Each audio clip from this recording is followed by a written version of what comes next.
साथियों, जय हिंद जय भारत।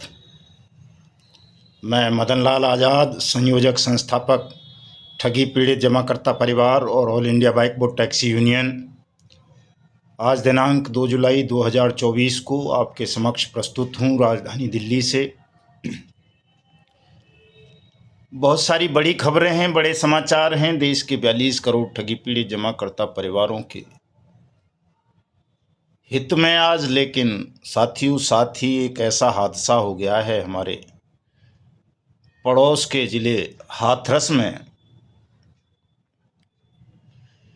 जिस पर रोया भी ठीक से नहीं जा सकता। लेकिन जिन परिवारों को भारी क्षति पहुंची है, जिनके परिजन मर गए हैं, 100 से ज़्यादा लोगों की मौत हुई है। मौत क्या है? हत्या है, वो व्यवस्थागत हत्या है, प्रशासनिक हत्या है। उसके लिए सिस्टम जिम्मेदार है। 100 से ज़्यादा लोगों की हत्याएं हो गई हैं एक कथित सत्संग स्थल पर। मन बड़ा द्रवित है, मतलब पैंट शर्ट पहनने को भी मन नहीं कर रहा है। बहुत भावों से भरा हुआ है, व्याकुल है मन के। इतना बड़ा मृत्यु का तांडव, जिस पर ठीक से रोया भी नहीं जा सकता, अफसोस भी नहीं किया जा सकता। और फिलहाल ऐसी घटनाओं के खिलाफ, ऐसी घटनाओं को अंजाम देने वाले शैतानों के विरुद्ध ठीक से लड़ा भी नहीं जा सकता। साथियों, मैं तो इनको ठग ही मानता हूँ, ठग ही कहता हूँ। और सच्चाई भी यह है कि ये तमाम ठग हैं, ये लोग जो इस तरह के बड़े बड़े आयोजन करके भोली भाली निरीह जनता को पारलौकिक बातें बताकर, परलोक की बातें, सुहावने स्वप्न दिखाकर ठगते हैं बड़े धूर्ततापूर्ण तरीके से। हालांकि हमारे ठगी पीड़ितों में भी लाखों ऐसे हैं जो इस कथित भोले बाबा नारायण साकार हरि के भक्त हैं। लाखों ऐसे हैं जो उसके, क्या नाम है उसका, वो एक और दूसरा है, क्या हसोड़ बोलता हूँ मैं उसको, क्या वो धीरेन्द्र शास्त्री बागेश्वर धाम वाला, उसके भक्त हैं। लाखों ऐसे होंगे जो दूसरे बाबाओं के, पादरियों के, मौलवियों के, उलेमाओं के भी भक्त या शागिर्द या मुरीद होंगे। साथियों, और हमने बहुत प्रयास किया कि कम से कम करोड़ों लोगों की ये जो पीड़ा है ठगी की, इस पर ये बाबे लोग तो मुंह खोलें, लेकिन किसी ने भी कभी मुंह नहीं खोला।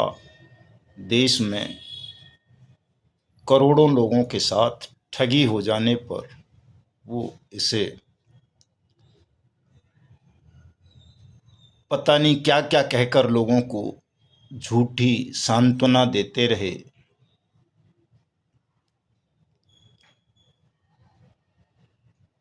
और लोग मरते रहे, पलायन करते रहे, पीड़ा से तड़प तड़प कर। किसी को भी उनकी पीड़ा दिखाई नहीं दी।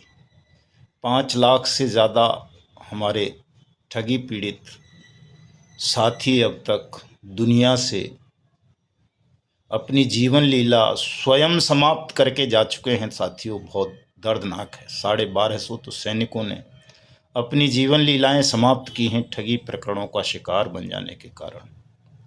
और कोई घर, कोई दर ऐसा नहीं छोड़ा हमने इन पिछले 5-6 सालों में जिसको खटखटाया ना हो, जहाँ तक इस पीड़ा को पहुँचाया ना हो। क्या बाबा, क्या मौलवी, क्या पादरी, क्या ग्रंथी, क्या भंते, क्या राजनेता, क्या सामाजिक संगठन चलाने वाले लोग, क्या सांस्कृतिक संगठन चलाने वाले लोग, क्या सत्ता, क्या पक्ष, क्या विपक्ष, प्रत्येक दरवाजे को हमने खटखटाया, लेकिन कहीं से भी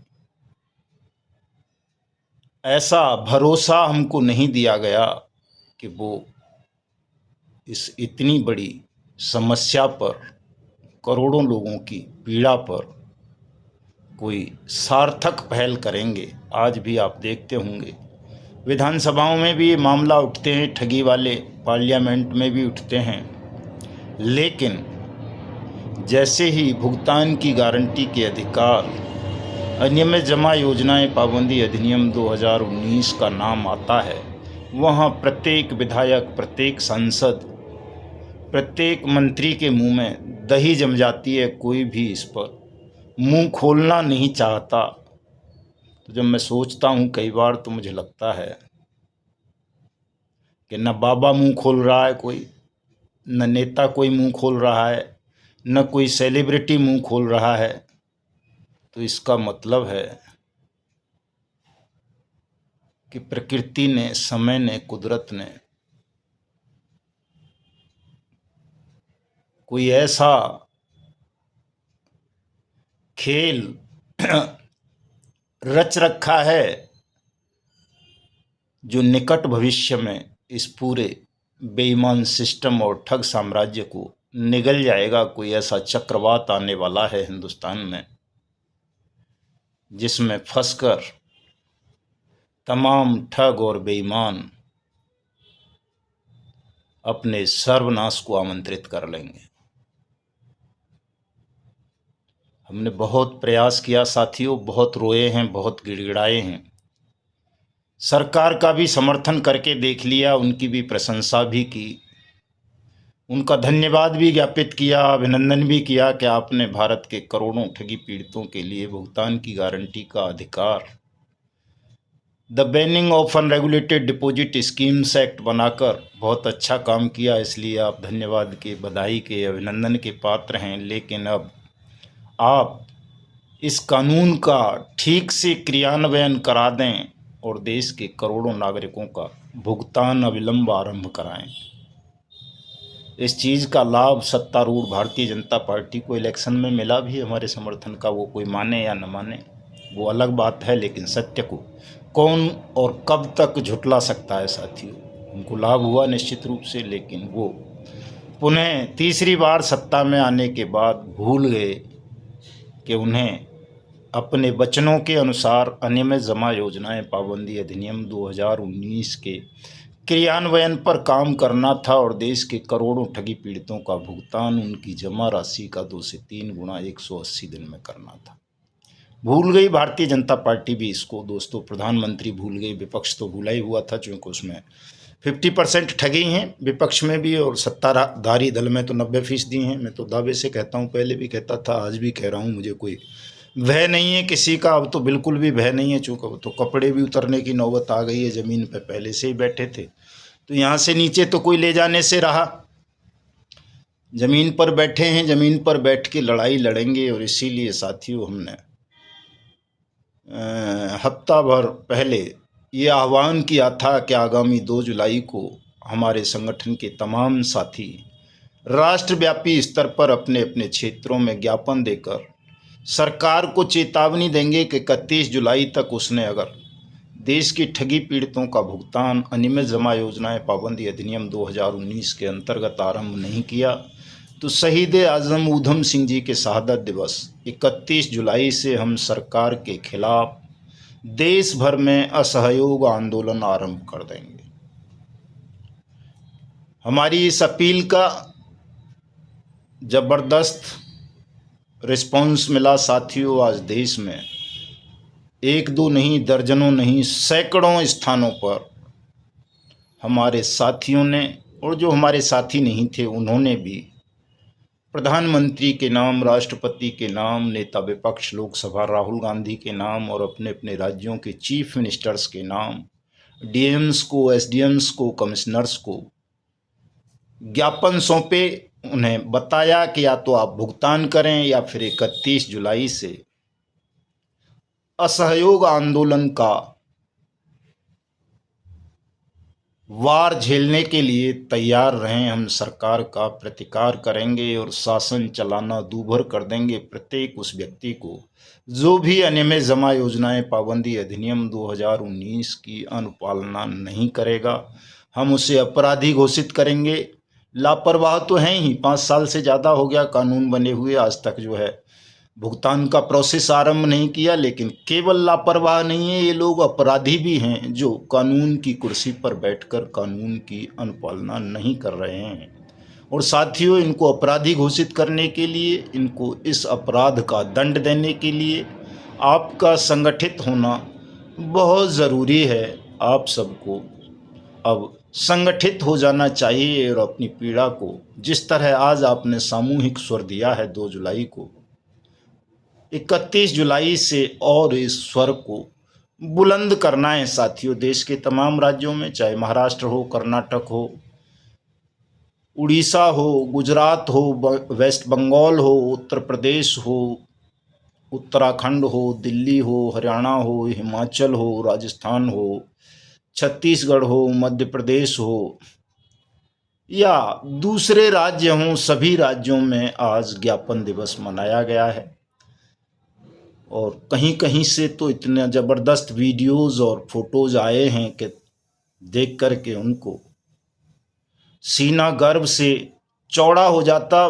56 इंच की जगह 112 इंच का हो जाता। लेकिन पता नहीं क्यों परमात्मा ने आज ये हादसा करवा दिया, हाथरस वाला, जिसकी वजह से न ठीक से आवाज़ निकल पा रही है, न मन के भावों को व्यक्त कर पा रहे हैं। तो साथियों, क्योंकि ज़्यादा बोला नहीं जा रहा, कल या परसों फिर बोलूँगा। कल वैसे मैं फेसबुक पर लाइव रहूँगा, वही रात को 9 से 11 बजे तक 2 घंटे आप सबके साथ चर्चा करूँगा।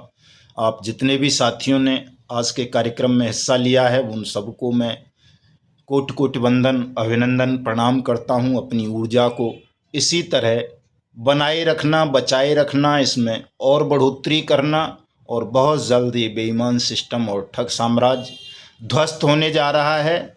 आज मेरी एडिशनल कमिश्नर वाराणसी से वार्ता कराई वाराणसी के साथियों ने, और सुल्तानपुर के एडीएम फाइनेंस के साथ वार्ता कराई सुल्तानपुर के साथियों ने।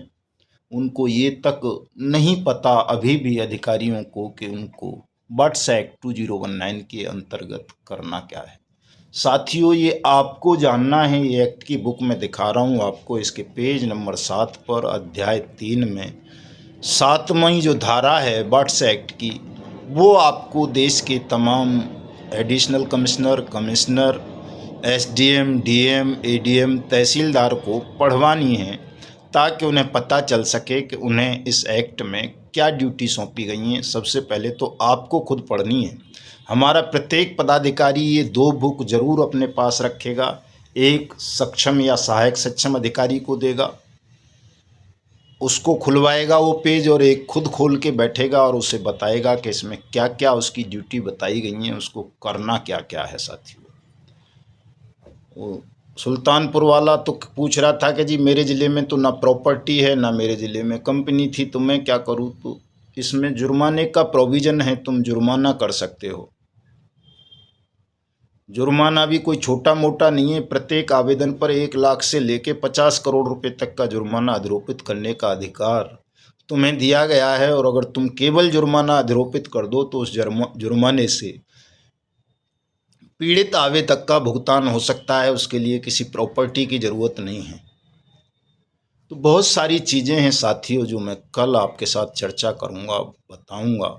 लेकिन अनुरोध करूंगा कि तमाम साथी जागरूक हो जाओ, जुड़ जाओ। इस बट्स एक्ट को दुनिया में फैला दो, समझा दो, बता दो, ताकि पुनः आपके साथ कोई ठगी ना हो, आपका पैसा वापस मिल सके, आपका सम्मान वापस मिल सके, और हिंदुस्तान ठगमुक्त बेईमान रहित राष्ट्र राज्य के रूप में स्थापित हो सके। मैं जो कहता हूं कि हिंदुस्तान ठगों के खूनी पंजों में सिसक रहा है, रक्त रंजित हो रखा है। कोई ऐसे ही नहीं कहता हूं, मेरी कोई किसी से दुश्मनी नहीं है, ना किसी साधु से, ना साध्वी से, ना किसी सुब्रत से, ना उब्रत से, ना किसी पीपीएस सेठी से। मेरी दुश्मनी केवल यही है कि मैं पक्का राष्ट्रभक्त हूं, और जो भी लोग चाहे धर्म की कुर्सी पर बैठकर, न्याय की कुर्सी पर बैठकर, सत्ता की कुर्सी पर बैठकर, सांसद या विधायक की कुर्सी पर बैठकर, या जहां भी बैठकर अगर देश के प्रति वो वफादारी नहीं कर रहे, देश को ठग रहे हैं, लूट रहे हैं, लोगों को गुमराह कर रहे हैं अपने निजी हितों की पूर्ति के लिए, तो मेरी नज़रों में वो देश के दुश्मन हैं, मेरे दुश्मन हैं। और ऐसे देश के दुश्मनों को, अपने दुश्मनों को हिंदुस्तान की सरजमीन से उखाड़ फेंकने के लिए वस्त्र त्यागना तो क्या, अगर प्राणों का भी बलिदान करना पड़ेगा तो करेंगे। आप तमाम साथी हमें इस महान कार्य में सहयोग करें। मिलता हूं कल। जय हिंद, जय भारत साथियों।